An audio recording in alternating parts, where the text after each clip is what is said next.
aloha zany a tsy azoko mihitsy fa maninona no misy olona ny safidinanao CDI na célibataire à durée indéterminée zay aloha zany le CDI raha tsy azonao de maninona ny safidinao CDI le olona zao vao azoko eo maninona voalohany indrindra aloha rehefa te hivoaka izy a de afaka mivoaka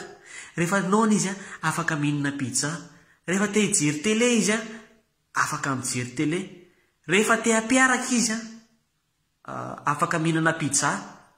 zay zany mahatonga ny olona anankiray misafidy ny CDI fa amina bandy kokoa zany tena mahatonga an'le izy a hoe CDI a na reo vehivavy a tena insupportable nandray any ka nafanontaniana tsy tokony hipetraka ntsony ary mbola hapetraka mibandy sasany any satria efa maty pression anareo izy aiza veko bandy akamalala zao manontany an'la hoe mba hampio lesy a fa tsy azoko mihitsy ny akiziko fiveran'le rianay amin'io hoe mahazo ny akizinay de mie fotsiny ok le zay koa lesy vatra ny tena mbola tsy anina nefa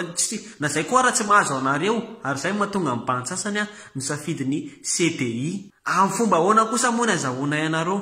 na efa vohitsaky ny camion zao ary nareo a anontaniana hoe fa maninona ianao mavita mamaly hoe non tsy maninona ka de nefa rehefa tsy manontany anareo indray zay a fiaraparana omboarina voaloha angambany tena misy bandy tena mampalahelo mihitsy nefa de tsy azony zalahy hoe io vehivavy nika ohatra ny matematika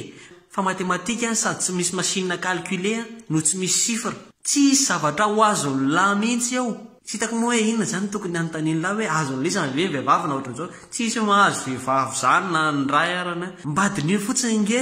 miady lisany a ialahy rehefa faoty a de miteny zafadikineny fa zao a fa ataovy izy nge faoty fa miverina ialahy ihany mifaoty aveo de amin'iny isany le lasa miady be am'izay de fa fany daholo mombamomba lahy numéro atao célibataire amin'ny FB satria miady lisany zany eo ihany fa za mbola tsy nahita mihitsy hoe raha aman-dreny a mibedy zanaka ka nakany amin'ny commune le zanaka nanao hoe ataovy orphelin tsy ho azony lahy mandrakizay io fa fany numéro an'lahy fa fany message ny lahy retireny elahy bloqueny elahy raha azony atao mihitsy a de mahagaga avy io miandro message sy appel avy any amin'lahy satria le numéro sy le FB fany bloqueny de raha eritreritra zany lahy hoe azo vehivavy manomboka androany de aloha mezaka mianatra l'anglais sarotra be reny ohatra hoe arabo sisa fa zany mba mety ho hain'la ihany fa raha vehivavy tsy ho hain'la mandrakizay zay fa courage lahy e